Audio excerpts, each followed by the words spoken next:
Hey ladies and gentlemen, welcome back to the channel. As always, it is Nick here, back with your daily crypto news and analysis, and today we're going to be talking about Ripple and XRP, so let's just dive in and let's talk about a few things. So first and foremost, the overall market is basically stuck at a stable point since we've seen yesterday, and not much has changed for the most part. We are seeing some nice, little bit of red here, but on the 24-hour span, we have been seeing some nice green along the boards for like Q&T, for an example, which we talk about all the time. XDC was also up a little bit, but nothing too significant.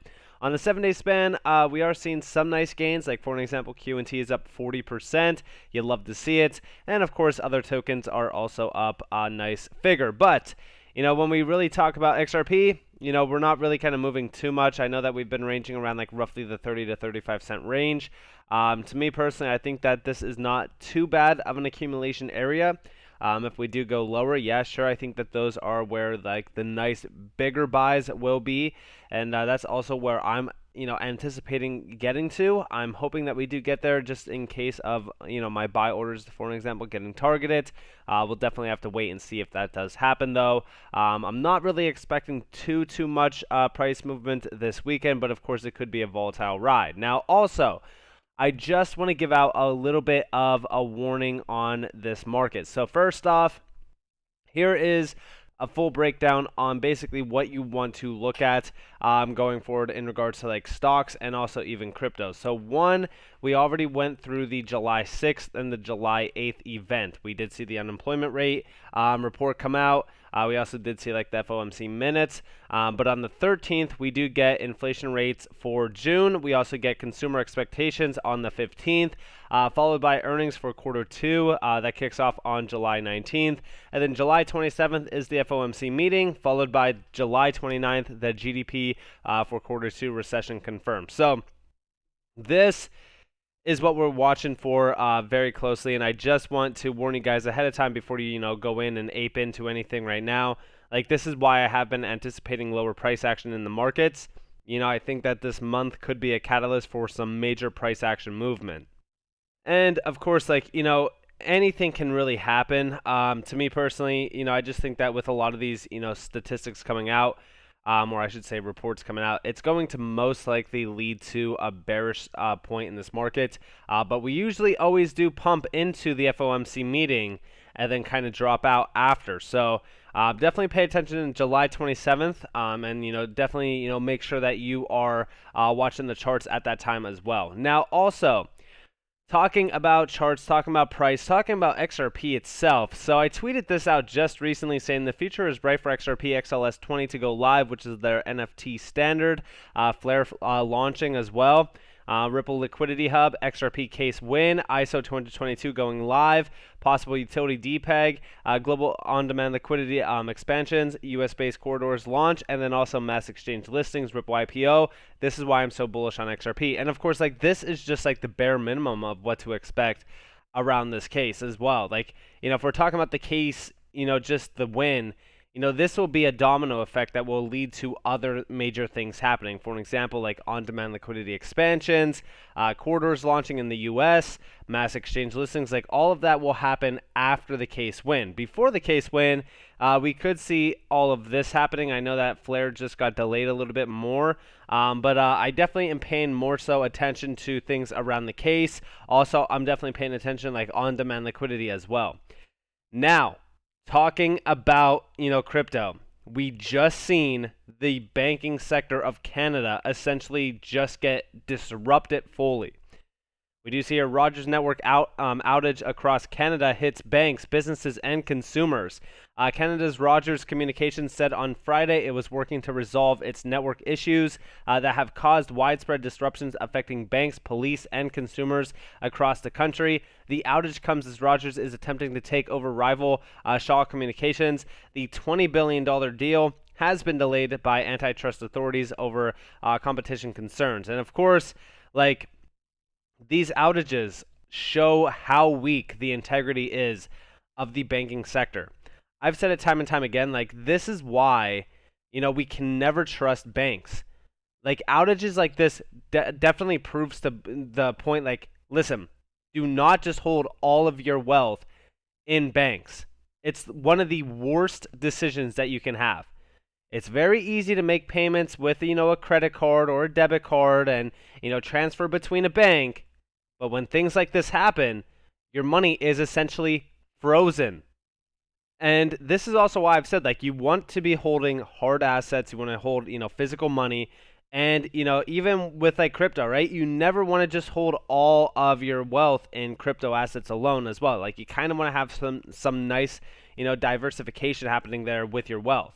And we also do see here, as of now, we don't have an ETA of when the problem will be fixed, says Rogers Senior Vice President Kai Prigg of the company's nationwide network outage. I wouldn't like to say whether it's going to be fully online today or not. Now, of course, this is like 5 minutes and 20 seconds, so I'm not going to play the video or anything like that. If you guys do want to go check it out, PNPCB actually posted this on Twitter, so you guys can go check it out and listen in. A lot of people will say like Bitcoin fixes this. It's honestly funny that people will mention that, because it honestly doesn't. And to me, like, the banking sector of the future will basically be crypto banks, but it will also be running on a payment network that has the efficiencies to actually handle all of this.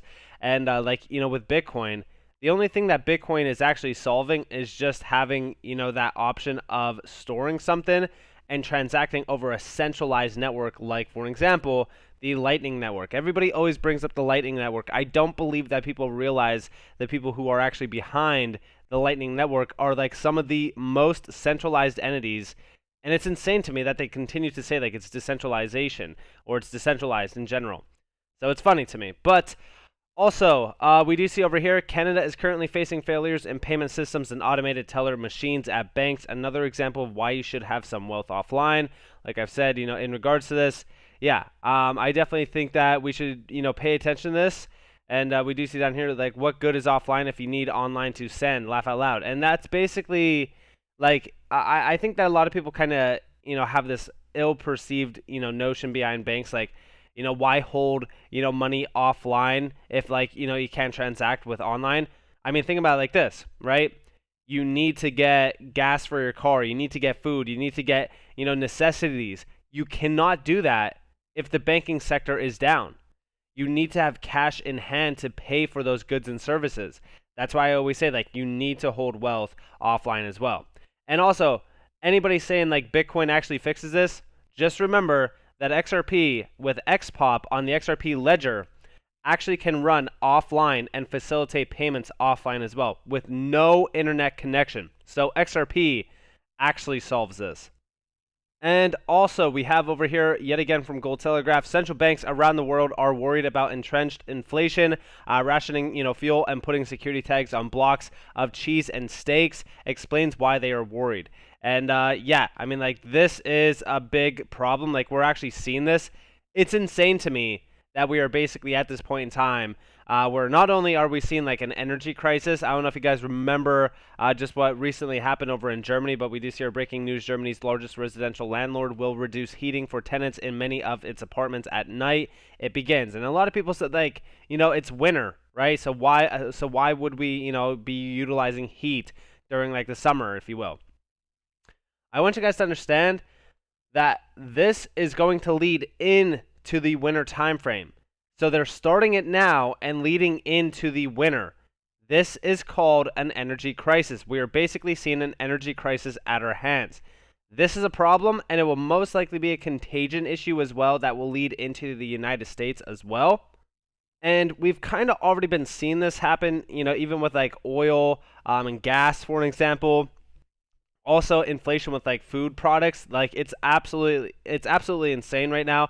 This is why I have been saying, we need to get to the point where, first off, everyone should be paying off all of their debt as soon as possible. Like, as soon as you possibly can, get rid of all your debt.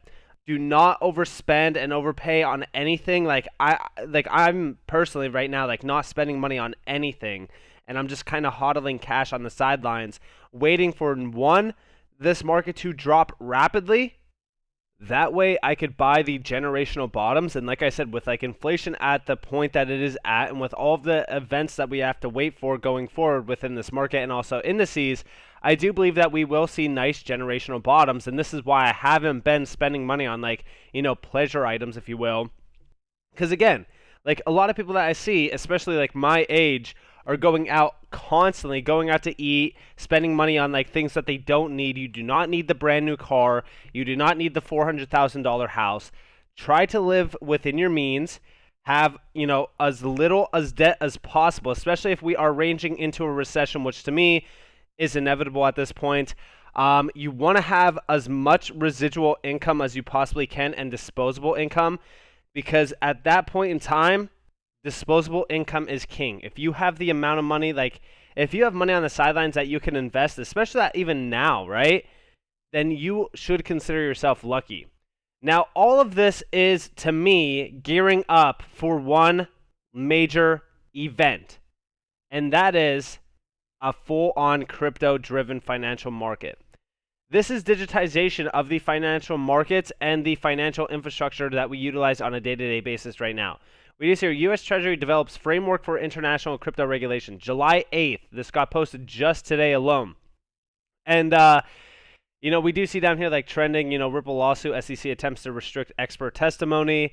But we do see down here, like, of course, this will require the U.S. to work with international partners on how to establish the guidelines for digital assets like CBDCs and other payment services. We do see new U.S. Treasury developed a framework for international crypto regulation as a response to U.S. President Joe Biden's spring executive order on digital assets. And we do see the United States must continue to work with international partners on standards for the development of digital payment architectures and CBDCs to reduce payment inefficiencies and ensure that any new payment systems are consistent with U.S. values and legal requirements, the fact sheet said. This work should address those concerns, the document noted. Additionally, the United States will promote the adoption and implementation of international standards through bilateral and regional engagements. Across all engagements, the United States will seek to ensure a coordinated message, limit duplication, and encourage that work is maintained within its primary stakeholders, the document said. To support this report or work, the Treasury Department said the U.S. should hold engagements and other types of forums, the fact sheet said. And we do see down here that they're working with regulators at the G7 on all issues related to digital assets. Like the G7, I would say like the world is ready. These central banks, these major players are ready. They are ready in, regulations to be ushered in. And what is this going to tell you? Like, we are basically ushering in the digital frameworks around a new digital infrastructure in regards to the payment sector. The entire financial markets that we know of on a day-to-day basis are going to be disrupted fully by crypto and digital assets. I don't believe that people are ready either. Like, we need to see a downfall of the current infrastructure before we welcome this new infrastructure. And I know that that kind of sounds crazy to think about, but that's basically what is happening right now. If you look at inflation, like they do not care about inflation. If they did, they wouldn't, still be printing money. They wouldn't. I mean, like just recently, California, right, sent out a stimulus check to combat inflation. That makes absolutely no sense. So to me, like they don't have a clear image on how to combat, inflation. Excuse me.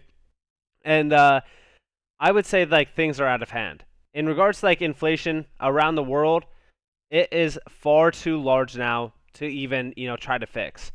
And this is why like I look forward to seeing these, reports come out, because not only will we see, a ton of, volatile price action within the markets, but we will also see, to me personally, a massive drop in these markets, which I have been preparing fiat for a very long time for this.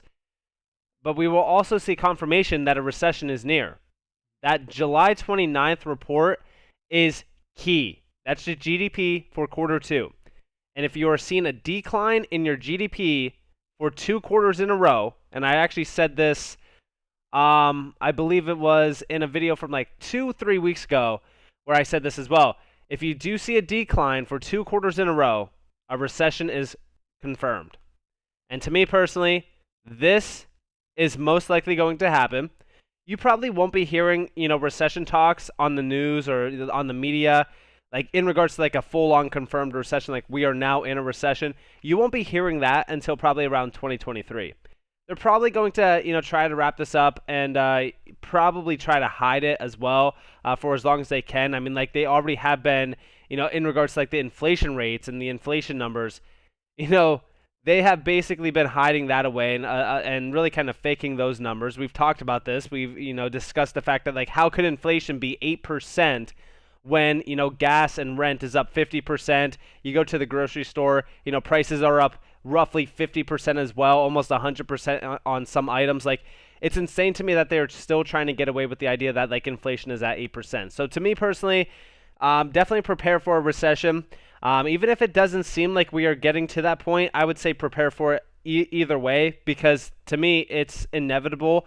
And the best way that I could say, to really kind of prepare is get rid of as much debt as you could possibly get rid of. Having debt over your shoulders during a recession is not fun. And I've always said, like, if you're making X amount of money a month, put 30% of it away, store that, save it, and let it add up, because again, cash is king during times like a recession. I mean, I don't need to tell you guys that. Go back to March of 2020. March of 2020 was pivotal to have massive money in the bank and actually have disposable income there to buy the dips. And again, this was like generational bottoms for a lot of individuals. These were prices that we most likely will never see again, for the most part, in my opinion at least. So those were some nice prices in this market, especially for some assets like even XRP, for example, and other utility gems. So with that being said, I hope that you guys enjoyed this video. If you guys did, definitely leave a like, subscribe, turn notifications on if you guys want more free content. You guys are more than welcome to follow me on Twitter and join the free Discord down in the description below. As up to you all. Have a beautiful day, a beautiful night, wherever you guys are in this beautiful world. It's been Nick. Peace out, guys.